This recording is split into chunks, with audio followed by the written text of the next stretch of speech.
What's up, guys? Saf here on SuperSaf Speaks, and welcome to episode 49 of the podcast with myself, your host, SuperSaf, and my co-host. Thunder E from Border Work.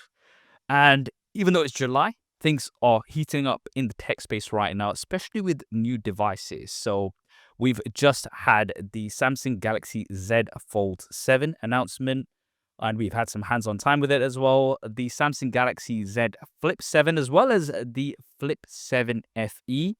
And then we're going to be talking about nothing. Sorry, there's going to be a lot of those. My apologies in advance, right? But we're going to be talking about the Nothing Phone 3, as well as the Nothing Headphone 1, or Headphones 1, which we are wearing right now, which you can see here. So, I mean, firstly, we have to talk about the Fold, right? The Samsung Galaxy Z Fold 7. Samsung, finally, we have a competitive device that really goes up against the likes of Xiaomi, Vivo, Honor, Huawei. It looks like a completely different device. I said in my video that this is the biggest upgrade we've had on a Samsung Galaxy Fold series from the Fold 2. It's super slim, 4.2 millimeters when it's unfolded, which just about makes it as thin as you can get because that's the USB port. The Honor Magic V5 claims to be 4.1 millimeters thin, but I mean, it's literally a millimeter, so I'm not sure that's going to matter to anybody. When it's folded, it's 8.9 millimeters, which means that it is 26% thinner compared to the Fold 6. I mean, that is a drastic difference. And it's also 24 grams lighter compared to the Fold 6. Now, when we even compare it to a regular smartphone like the S25 Ultra, it's lighter than the S25 Ultra. So it's coming at 215 grams, whereas the S25 Ultra is nuts. This is it, man. They've finally, listened to us. They've changed things around. Now, we've got new build materials, so there's a new ArmorFlex hinge. We've got grade 4 titanium for the lattice. The ultra-thin glass is also 50% thicker, still maintains the IP48 rating, and we've got the Gorilla Glass Ceramic 2 on the cover, right? Now, let's talk about this cover display, because this cover display has now changed. It's much wider compared to the Z Fold 6, 5 millimeters wider, so it's almost 65 millimeters, and it gives it a very comfortable 21:9 aspect ratio. But I think more so, because it's just so much wider, it feels like a regular smartphone when you're using it, which is what the dream is, right?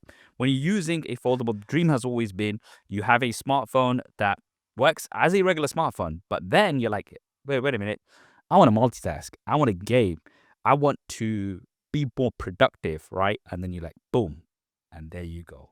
That's what you got. And when you open it up, you have a huge 8-inch dynamic AMOLED display, which is 11% larger than the Fold 6. And the cover display, for me, I mean, it's in my usage feels really good. 6.5 inches, significantly larger and more usable compared to the Fold 6, which I still thought was just a bit too narrow. They've also got rid of the under display camera in the middle, so now you actually have a usable 10 megapixel selfie camera. That was something that was controversial. I'm personally glad that they got rid of it. Snapdragon 8 Elite for Galaxy, of course. So you've got great performance as expected. Cameras, we've got 10 megapixel telephoto, which hasn't changed. The ultra-wide camera has been updated, so now it's got autofocus. But most importantly, the primary camera, and this is something else that I was asking for, it is now 200 megapixels. So it's the same sensor as what we've got on the S25 Edge and the S25 Ultra. It's not exactly the same sort of lens and stuff as the S25 Ultra because they've had to compact it down. So it's more comparable to the S25 Edge.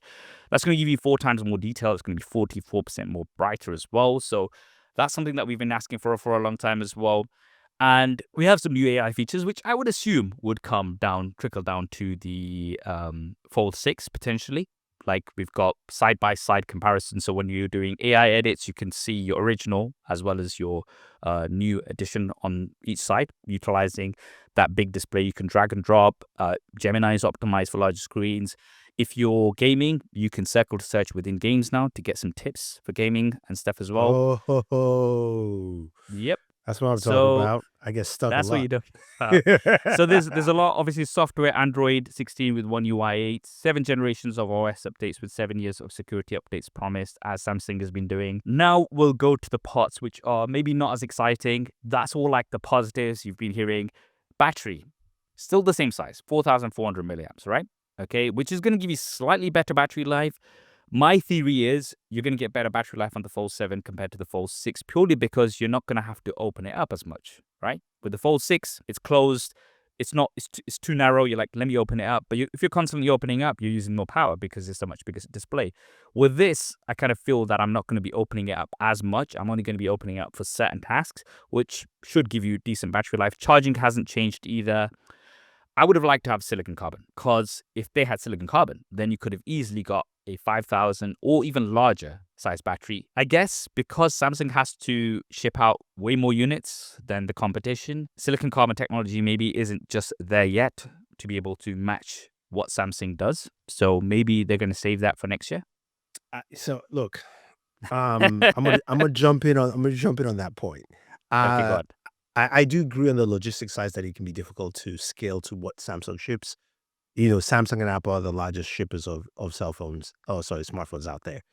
Okay. But I was in London for the Nothing event, which we'll get to later on in this video, and Mm-hmm. I was using the OnePlus 13S, Mm-hmm. and that thing, I feel I have to measure it because I didn't, I haven't actually paired it side by side with the Okay. Fold, but that bad boy had a 5,000 what 800 milliamp battery, and I Mm. used it for 2 days as my Wi-Fi hotspot to my Galaxy, and my Galaxy died twice. Just let's put it Oof. out there.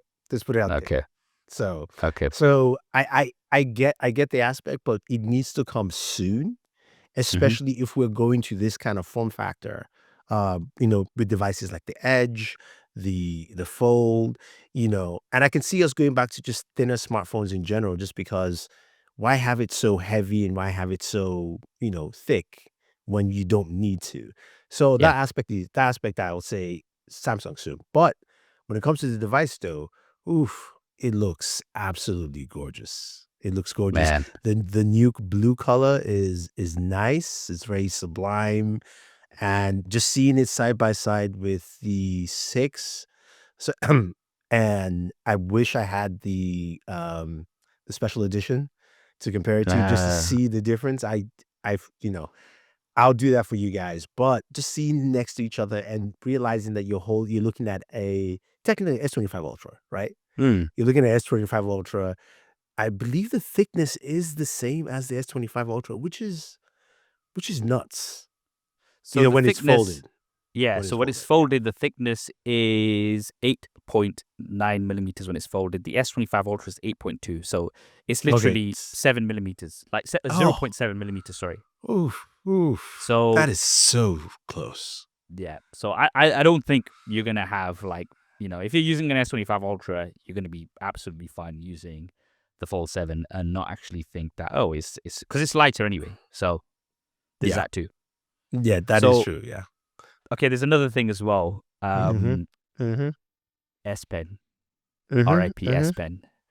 The Samsung Galaxy Z Fold 7 does not have S Pen support, so they've removed this. Uh, I guess Samsung's reasoning is with how thin it is, getting a digitizer underneath the main display would be quite difficult. However, I also think that because the S Pen was not something that was kind of included, like it is with the S25 Ultra, right? With the S25 Ultra, you expect there to be an S Pen. With this, with the Fold, you might get a case with an S Pen, you might not, right? So you may or may not be disappointed. I'm personally going to let them off here, right? Because they've finally given us, they've ticked off a lot of boxes for us with like the 200 megapixel camera. Sure, we don't have a periscope zoom camera, but then I'm like, you know what? In terms of how thin it is, obviously with the periscope zoom camera, you need a bit more depth. I'm going to let them off for that as well.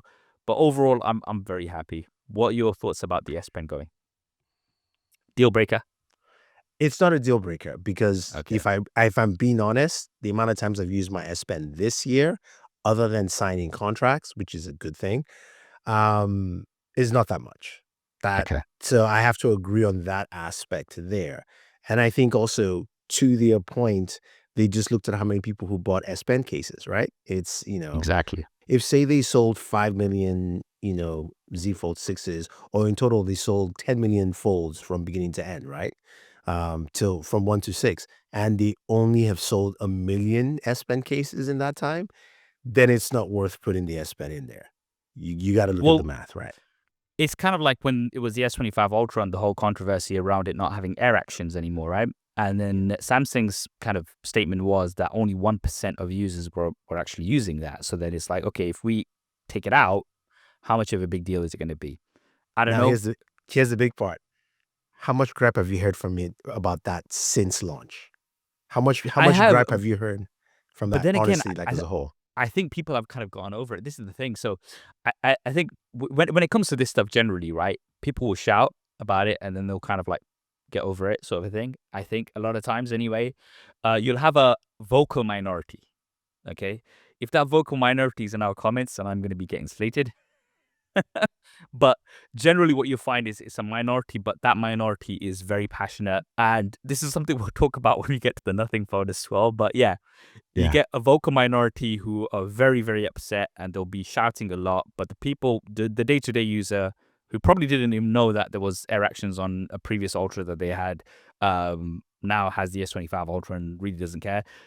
Maybe a Fold user, or maybe somebody who's becoming a Fold user for the first time. And I think there's going to be a lot of people going onto the phone now, because when you see it, you're going to be like, okay, this is good.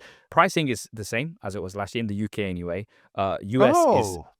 TBC. Yeah. So pricing in the UK, £1,800 for the 256 version, £1,900 for the 512, or £2,100 for the 1 terabyte version. And if you go for the 1 terabyte version, you get 16 gigabytes of RAM instead of 12. Also, there are pre-orders offers, obviously, using the affiliate links down in the description below. Wink, wink, nudge, nudge. But they're offering double the storage for the 256. So for £1,800, you will get 512 gigabytes of storage. Plus, I mean, I'm still waiting for the code, but I should be having a special code which will give you around $50 or £50 in credit if you use my affiliate link. Again, wink, wink, nudge, nudge. Very subtle here. Yeah, that's right. Staff is now a salesman. Just know that. I'm just joking. The affiliate sales, leave the lights on in the studio, otherwise we'll be filming in the dark. I'm joking. Um, okay. But yeah, no, I like that way. I don't have US pricing for you guys yet. Once I do, you'll see it. So, but I do like the fact that the US price is this. pricing, sorry, US pricing is up in the air at the moment, generally. Wait, yeah, So wait. The question is, do we have a signed trade deal with Korea yet? Or no? I I don't know. I don't know. I I mean, don't know. what I do know is that there is a very good relationship between the US and South Korea. So, They've always been in good relationship with the US and many countries, but I digress from that topic before I say too much. And I just want to just add one more point about the go for it. device. I think one of the things that they have achieved with this device is that it's now is a phone that opens up. Let's literally rephrase that. This is a phone that now turns into a tablet. And I believe God, I just forgot. What's the full size again of the internal display? 8 inches. So this is an 8-inch tablet. You now have an 8-inch tablet on the road with you that is also a phone from Samsung. Yes, I agree. There are other competitors out there. There's Vivo as well as Honor as well, who have some really incredible products, which we will compare at later dates. But with this, Samsung software support, with Samsung's UI, with the AI features, I got to give Samsung props there, because that's where they've really done some really good stuff. You're getting that with a device that now has that, you could say, ultra level camera system as well. Yeah. So that's something to take note. So I like that. To me, this is now where, I will be making that I switched video, because I can finally I was listening. switch properly. If you're watching this video, you'll already see, because that's my yearly one. I've been yo-yoing, so I'm like, I've Yeah. switched, and then I'm like, why I'm not switching? So Then I have switched, then I'm not switched. So it's basically been year in and out here. But in this time, I think they've done enough. I yeah. do think they've done enough. Mhm. So props to Samsung for giving us what we have been asking for a long time, better late than never. And, the Fold 7 is a very exciting device, and it's going to be something that I think is going to sell a lot of units, because I think it's going to really convince a lot of people who are thinking about possibly getting a Fold to be like, okay, now's the time. Now is the time for me to get a Fold device. So that's what I think anyway. All right. Next up, the Samsung Galaxy Z Flip 7. So updates are maybe not as significant as what we've had on the Fold 7, but nevertheless, they are pretty good. So bezels have been reduced by 7% overall. The cover display is where it's mainly at. So it's now 4.1 inches, up from 3.4 inches. And it's a 120 hertz display with 2600 nits of brightness. And it's the largest ever flex window that they've ever had. Now, first thing I'm going to say, and I'm sure people are going to be saying it, it looks exactly like a Motorola Razr 60 Ultra. The naming always confuses me, because they used to have different namings based on region. But hey, the Motorola Razr 60 Ultra, where it kind of covers, and Motorola have been doing that, in all fairness. They have been doing that for a few years now, right? Where you kind of have the cameras that kind of cut out from the display. But now Samsung's doing it. So because Samsung's doing it with their software, we expect them to have more support with lots of apps. It's also now a 6.9-inch main display, up from 6.7 inches. And it's also wider. So it's almost as wide as an S25 Plus. So when you are using it, it's going to look and feel like a regular smartphone again. This is where it gets really interesting, because you just flip it open and you've got that. One of the things that I'm definitely happy about is that we have a larger 4,300 milliamp hour battery. So the interesting thing here is the battery is only 100 milliamps smaller compared to what we've got in the Z Fold 7. All right. Now, this is for a much smaller device, so battery life has significantly improved. But here's the thing: Exynos 2500 3nm processor. Yeah, I mean, I'll do a gaming video for you guys to see how it performs. Is my first thing. I think, to be fair to Samsung, if you want to just be partial, they looked at it and they went, the crowd who buys the Flip isn't doing that much crazy stuff. They're buying it for the style, the aesthetics. It's more of a lifestyle device, as opposed to the Fold is closer to a power user device, right? It's really closer to that aspect, or at least a multi-use device. This is more of a style focused device. Now, I've seen some decent things from the 2500, and the 2500 is supposed to compete with the 8 Elite anyway, right?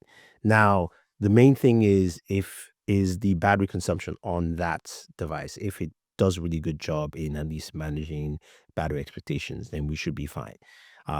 But I think overall, though, with the look of the device looking similar to the Moto, with the cutouts, I think that was a natural progression, because they both originally had the same kind of camera cutouts anyway. It's just that Moto just went there first. Moto went, to the full screen. So that's something to be there. But the one thing I want to see from them software wise is being able to have just full app support, and not using Samsung's the Good Luck app. Yes. So just being able to naturally just load whatever you want to load up there, instead of using the Good Luck app. And I think I would say maybe the Good Luck app was used because of the weird aspect ratio, but now that you have something more symmetrical, that should be easier to use. I mean, I like it. I like the way it looks. It's just about seeing what that kind of performance brings, and also what the pricing will be for it, so that people can now US. take advantage. Because UK, again, pricing, as far as I can see, the pricing again is going to be the same in the UK as the Flip 6 was last year. So that's going to be, well, you're getting definitely an upgrade, just not as upgraded as what we've got on the Fold 7, right? Also, the first Flip to support Samsung DeX. So previous Flip devices have not had support for Samsung DeX, but now this one does, if that matters to you. What's interesting to me is, okay, so Samsung made this super thin device, which is the S25 Edge, okay? Now, if you consider the Flip, technically that could be considered more compact. Yes, it's not as thin, but it folds in half. So, you can easily fit it into your purse or your pocket, depending on what you choose to rock with you, right?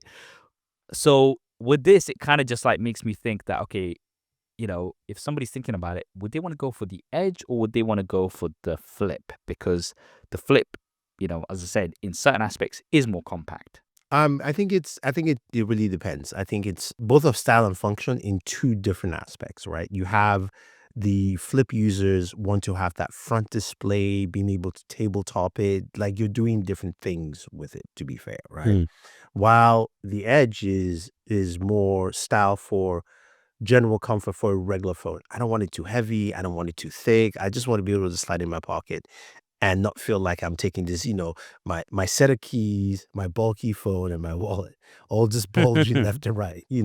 Like you want Yeah. it to just be comfortable, and I think that's where the difference is. And I think these two devices, on the flip side, it benefits from the fact that now you have that bigger screen. I think On on the the flip edge, side, sorry, I had to. I didn't realize I made that. My bad, And my bad, my apologies.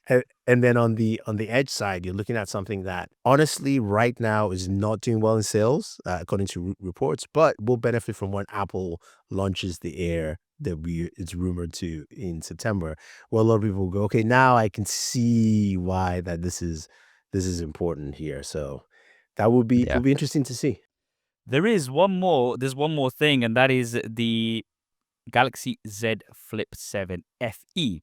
Now, this is Yes, essentially a Flip 6, but it's got the Exynos 2400, right? At a lower price now, okay? So this is kind of like, hey, you still want a flip, you still want a foldable device. Maybe Samsung had lots of parts left over, as you were saying. They probably didn't sell too many Flip 6s. So they were like, okay, let's try to flip them. Anyway, of course, of course. Now you're just going with puns. Puns are sorry, rivers. man. I mean, but We're gonna but have here's way the more coming up with the nothing. but here's Uh, here's the thing about this that I like. okay. I want to see foldables at 500, like not even like on a holiday sale, but like close to it, so that you may launch at like 6, 7, and then before you know it, it's $500, and that's an easier entry point for a lot of people. To get whether it's the FE. The other thing I was thinking about with the Exynos versions, I know this is Samsung's chip, but there's also a Snapdragon 8S Gen 4, not an Elite, an 8S Gen 4, which is out there. Would that have been a better processor to put in there, both for power and also efficiency? Because that line is still quite good. So it's an interesting question to see how that will perform once we get time to actually do our testing and all that stuff. But I don't But know. I also think that to the on your point of price, right? For Samsung using their own in-house chips just makes more Cheaper. sense, right? You're going to be able to bring the cost down for consumers as well because it's costing you less. You're not having to pay, you're not having to pay Qualcomm anything, right? So when it comes to that, I see why they've done that. But Flip 7 FE still some way off the 500 mark. I think but you could pick up a second hand Flip 5 maybe. Or Flips. Look at that look that he's got there thinking, oh no. No. Flip 5, Flip 6, you might be able to pick up for around that sort of price, potentially. So, a brand new device at that price. Because the thing is, even with the Fold, right, it does drop value after a bit. And this is why trading it in is usually a good idea. Yeah. True. That's very true. So, now, let's talk about nothing. What? Sorry. Nothing at all. Uh, let's talk about the Nothing Headphone 1. Now, these are the first over-ear headphones from the company Nothing. I think we both have some thoughts. So firstly, let me just say, from a design perspective, the most unique looking headphones I've seen personally, right? I don't think I've seen anything else that looks even remotely like these. They're very, very unique. I personally like the look of them, okay? Bit square on the sides, which is kind of like a little bit weird. Mhm. Let's talk about the design first. What are your thoughts on the design? I think the design's fine. At being an audiophile, I've seen headphones similar to this design in the past. This sort of like squarish, but it's not really square, and then like an oval, driver capture area. It's cool. It's good to be different, to be fair. That's always the main thing. It doesn't you don't have to match everybody's style as long as you give something that is comfortable, and they're generally comfortable. So to me, design and comfort always go together. Like One design that I like that is not comfortable are the AirPods Max. They're not. Mhm. That's just it. So to me, it's as long as they match, that's always a good sign. You can call it ugly, fugly, whatever you want, but if it's comfortable, you still wear them.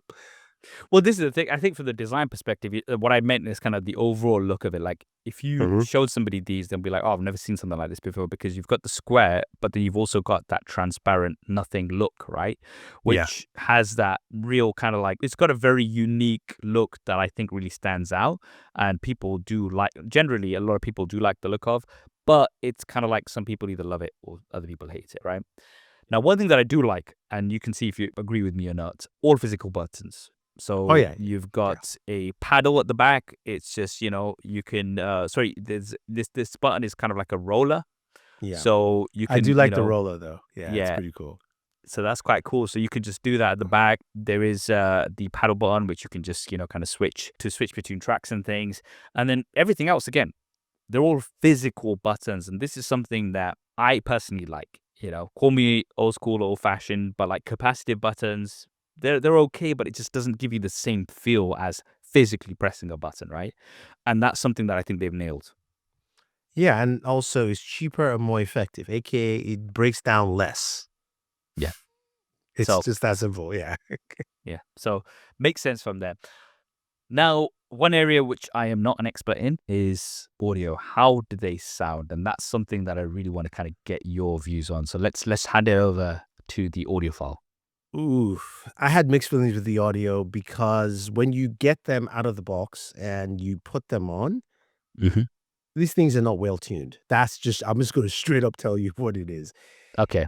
It takes a lot. So, we have a group chat with like other, creators, and we were all like sharing our EQs. Be like, Ah, what are you using? What are you using? And we're like, because to be fair, no matter how you wear headphones, you still need to kind of tune it to your style, like to at least yeah. what you prefer to listen to, or at least, or more effectively, how you listen to it, how your ears actually capture and perceive it. So there was a lot of I I push the mids a lot into this quite a bit. And you see that with these headphones is that the tuning was not great in my mind. Okay. But they have good drivers. They're well built. You can get the sound you want out of them eventually. So that's where my issue is that for a regular consumer, you pick them up and put them on, they may sound okay or good for certain tracks, but they're not meeting your full expectation across the board without you just playing with the EQs. And they do have some presets, and even those presets are not that great in comparison to something like a Sony or a Sennheiser, which their presets are really good. And then it's also very easy to tune from those presets, be like, oh, okay, I could just change a few things Okay. in there. But in general, once you have them customized to your settings, they sound good. They've done a good job there with the audio, but again, like I said, just tuning. We were all amazed. I'll put it that way. We were all like, "Wow, this is Okay. this is rough." Well, okay. So a couple of things. Firstly, I'm gonna give them a bit of a break because there are the first headphones over here, headphones that they've made. No, So no, no, no, stop. No, no, no. I give you none. And I like I give you nothing. I nothing. give you none, nothing. It's Sorry, simply sorry. put, Anchor, Soundcore, they came into, granted, they do have some over-ear headphones, but you know what they did? I'll give them credit. They mentioned it. They stole engineers from Harman Kardon, AKG to do the tuning. And granted, they worked with EKF. It just was not a good job. I cannot because it's a high price point. Remember, this is Yeah. a $300. If this was 150, then I would have more forgiveness. But Okay. you went straight for the big boy category. And Mm. when you go for the big boy category, you gotta deal with the consequences of being the big boy. I didn't say they sound bad. I'm just saying that they could They have need done a tuning. better job tuning the Okay. headphones themselves. Yeah. So here's the thing. Can we share a screenshot of your EQ just so we know the EQ settings? So if Yeah, yeah, somebody's yeah. bought these, they're gonna be like, all right, let me just do. Maybe they need a preset. Well, we need the Thunder E preset. Nothing. If you're listening, Carl, Lewis, crew, um, get I'll it. send mine Get over. get a Thunder E preset, and then have that there. Collaboration. I'm taking 20% of everything because it's my Wait, idea. he's taking 20% of everything. What am I taking from that? Yeah, You worked the rest out with Recognition? nothing. Recognition. I get relief with You work nothing out and with it. recognition. It was my idea, so I'm taking, even though it's your EQ. Oh Okay, my God. I'll actually take that EQ from you anyway, just to kind of tune mine up. To me, Yeah. as I said, I am not an audiophile. It's very difficult for me to kind of like really. They sound pretty good to me, right? My rating when it comes to headphones is, very good, good, and bad. I mean, Keeping it very that's fair. simple. That's fair. So, okay, but what about like, so okay, battery life is as expected, is pretty good. So It's pretty with good. It's 80 hours yeah, without with ANC ANC off, with off, ANC and then 35 hours, again pretty yeah, decent. 35, yeah. What you'd expect with LDAC, 54 hours ANC off, ANC on about 30 hours. Again, not too bad. What about noise cancellation? What are your Um, thoughts on that? Before I jump to noise cancellation, these headphones sound the best on Android because it supports LDAC.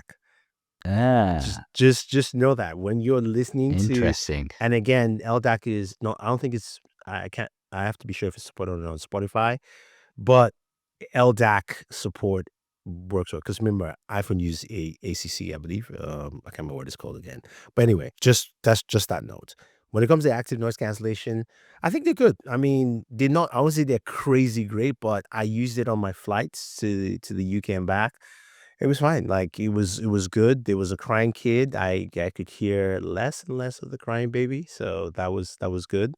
So I think the ANC was good. The pass through also was pretty decent. I would say it's in levels with competition in general. So it's not. I would say it's the best I've heard, but it's well acceptable for what it The is. Sonys are definitely better, right? Yeah. Mm-hmm. Yeah. So, but But then the these are Sonys are more refurbished too. expensive. Yes, but if you now you want me to go into nitty-gritty. If I were to compare it to Well, last year's Sonys, which were the same price, those are still okay. better. All right. So now this brings me on to the main question: $300. Yes or no? Worth it or not worth it? Because of the tuning, for me personally, it would be $200 headphones. And Oof, I that's know, quite yeah, significant. because I'm buying them for audio, right? So I guess the way I frame headphones are these is that buds are more for convenience, which is why people don't care about sound. And to be fair, you're pushing so much sound in such little drivers. When you get to the over-ear cans, now you're looking at, oh, I really want to enjoy my audio when I'm going through. And if I buy them and I am spending a lot of time and messaging trying to find out where I should put my EQ balance, that's not a good framework. Plus, it's also the price point you're now in the category where, you put on, granted the AirPods Max are 549, the new Sonys are now $100 more.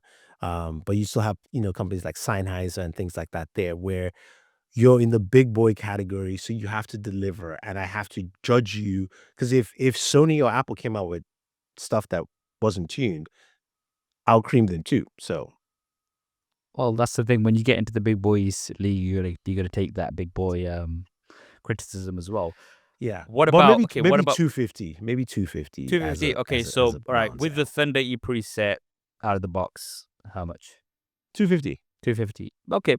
I mean, to be fair, you might get some deals after a bit anyway. Yeah, So they might get to 250. And if you want something that sounds good with the right tuning, looks very unique, pretty comfortable, I would say. I think the other thing as well, for me, they don't really fold. So, you do have to kind yeah, of they carry do a lay big flat. case Yeah, around. Yeah, they lay flat, but it's still a big case, like, especially if you want to take it over into a flight, you can't really it's going to take up half your back, essentially. So that is one thing. But yeah, I mean, a decent first attempt for over-ear headphones from nothing, but not quite there. So, some pretty. I like what they're doing. However, let's now talk about the Nothing Phone 3. This is the first true flagship from Nothing, and it's quite different from the design all the way to the specs to the pricing in particular to the Nothing Phone 1 and the Nothing Phone 2. Okay. So, firstly, they've got rid of the glyph at the back, right? And I think that's huge. Okay. We'll get to that a little bit more in detail. We've got this new sort of animatrix thing going on at the top, which is pretty different and cool. The camera alignment people have not been too happy about. It's Oh, kind of yes. interesting, but it's a little bit different.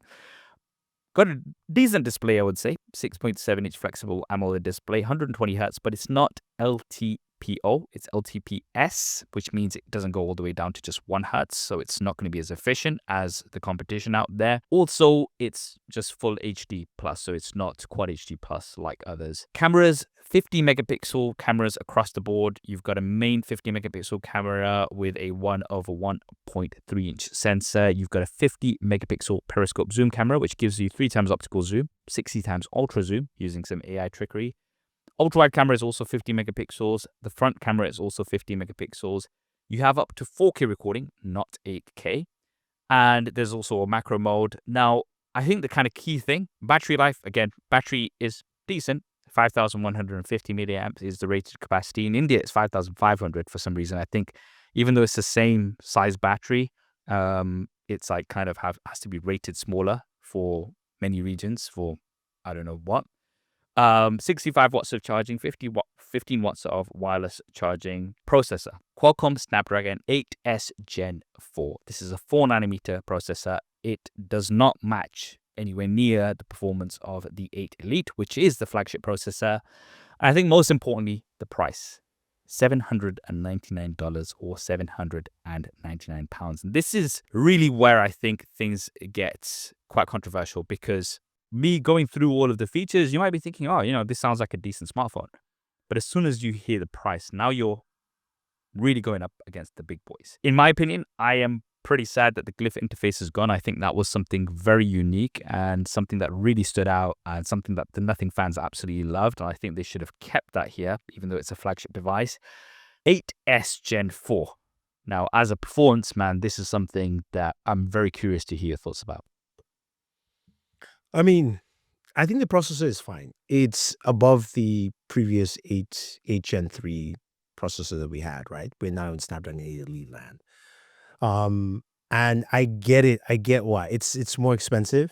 8 Elite is really more expensive than anything else in comparison. I think they will get the kind of performance they're looking for. I feel like it all becomes a perception and price. And this is where the smartphone business calculations comes to bite Nothing in the butt because of what they're trying to do. Because on one end, I'm really fine with the processor. I think it makes sense. And it also is a flagship processor. It's just not the top tier flagship. The problem in Android land, it don't matter. Yep. It don't matter because Android users will go, no, 8 Elite is the top, right? Or the equivalent of MediaTek, right? But even that too is considered like 1A and then a 1B, even though they perform almost the same, right? And then 8S Gen 4 is like number 3, not 2, because you have to skip 2 to go when you have a 1A and a 1B. So you now Yeah. have this situation where fans look at it and go, okay, fine, you've gone that way. So how much is it going to cost? $799. Now, one of the things that I got from a lot of people because they saw me walking around with the OnePlus 13S. I really like that phone. And they were like, how much is the OnePlus 13S? I believe it's about like £500 is what I saw online at the time. And maybe it was a discounted sale. But if you're looking at that price point, right? And Mm-hmm. that comes with the top tier processor, you're going, okay. But I will tell you this, the camera on this phone is better than that. The camera on the Nothing is better than the 13S. Just from, at the events, taking pictures and looking at them side by side, you can clearly see the difference. So at least the camera, it looks like they've done a better job on that aspect. But it's hard to do that initial argument. And I think this is where the device should have been $699. And I understand that there's still a lot of expense for them, but you have to kind of get into that market where you're not known for flagships. Nobody buys you for flagships. So you either have to come with aggressive pricing or bundle packaging. That's always the way the business goes, right? So it's something that people go, wait, oh wow, I've got that for this price. Okay, not bad, you know, and on that aspect. And then when it comes to the design, the glyph, right? I like the glyph. I prefer this over the glyph. You know why? Because I feel like the glyph is one of those things that most people, I can guarantee you, they set it up for stuff. they forget what those patterns actually mean. It's like French to them or Arabic, and they're just going, "What is going on?" So this, I think, is more useful for most people, and I most think most people like it. And I do like the fact that they do have that capacitive button at the back here, which, activates it. I've been Mhm. spinning the bottle constantly. Don't know why, but been doing that. Yeah, so I mean, okay, so a few things there to address. Firstly, the performance, right? Now, my only thing, there's two things with the performance. You have 5 years of Android updates, which is respectable, and 7 years Yeah. of security patches, right? Which I'm not actually complaining about. Yes, it's not at the level of Samsung and what Honor are offering, but still very good. Very, very respectable. Now, if you are planning to use your device for 5 years, right, then you generally want the top tier chip, the 8 Elite. That's what you want right now, because you're like, I'm going to be holding on to this for a few years. I don't want this to start not performing as it has on day one. Now, the good thing with Nothing is I really like Nothing OS, very clean. It's one of my favorites. It's very light, I would say. It feels fast. So that's something that you do have there. But then here's my thing, right? So £799. Okay, my question straight away is, what else can you get for that price? Okay, straight away you can get the OnePlus 13. Okay, that has good cameras. It has a better display.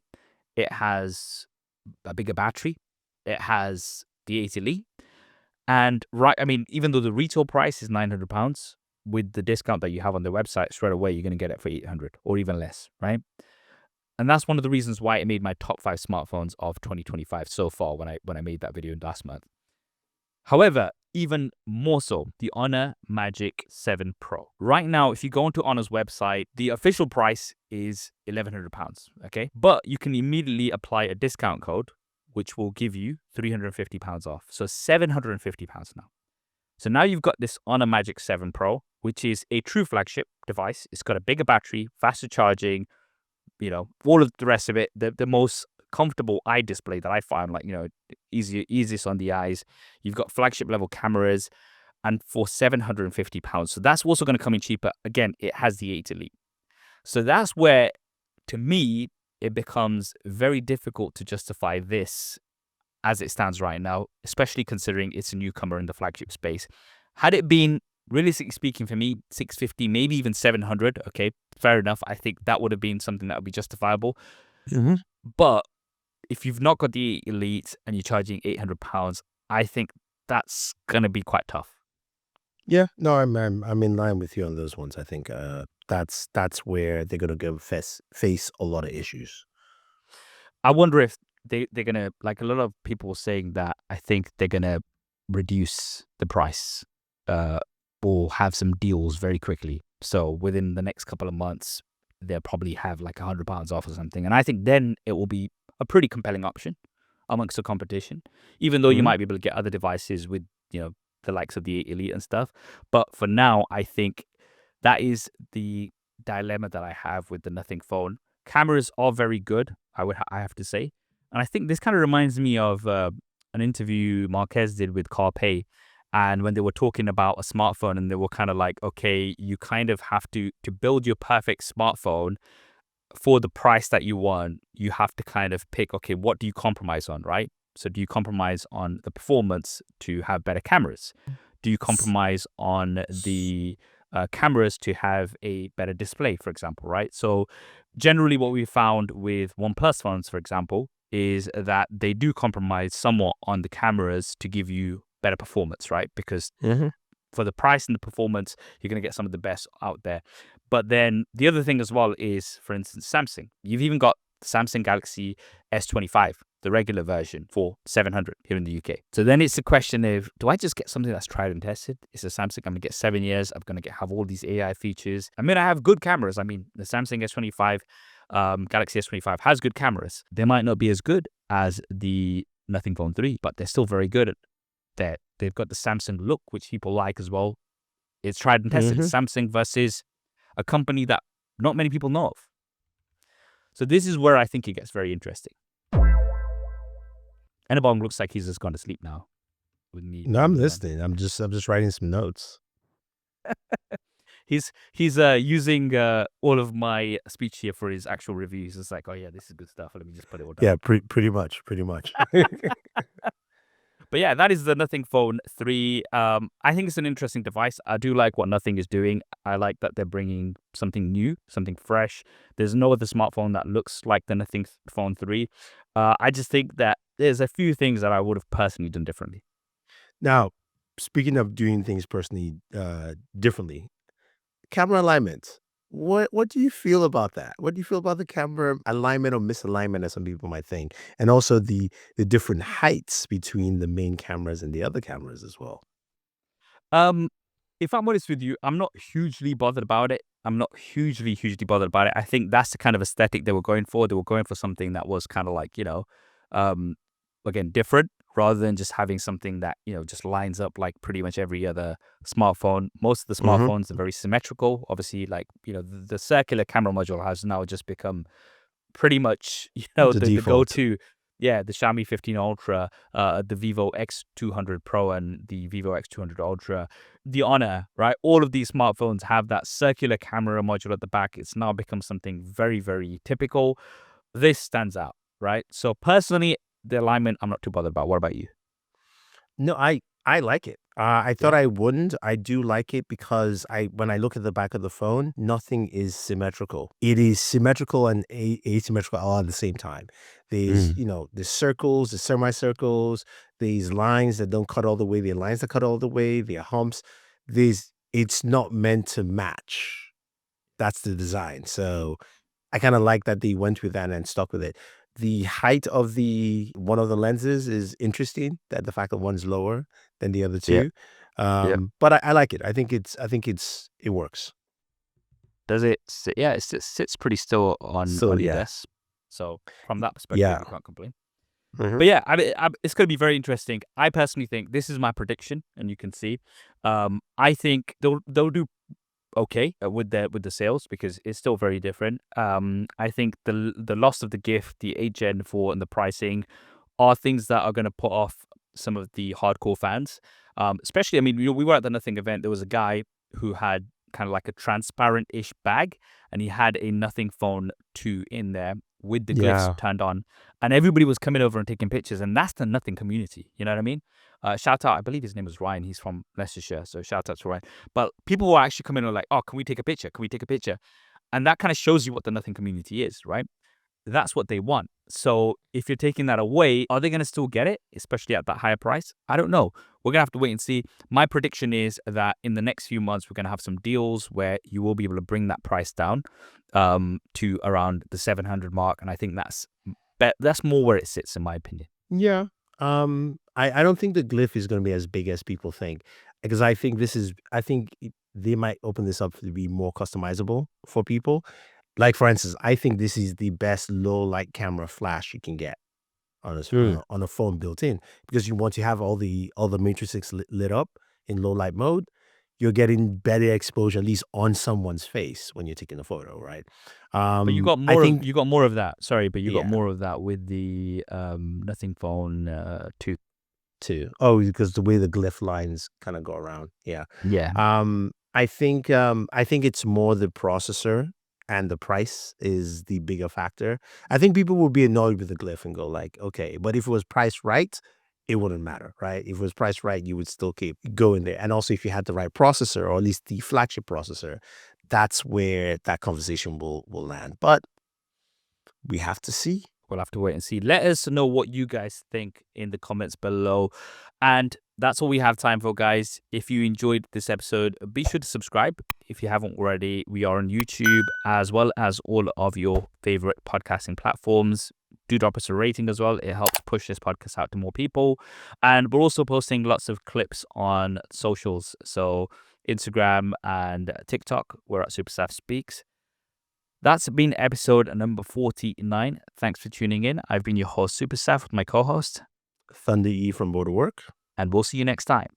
Bye.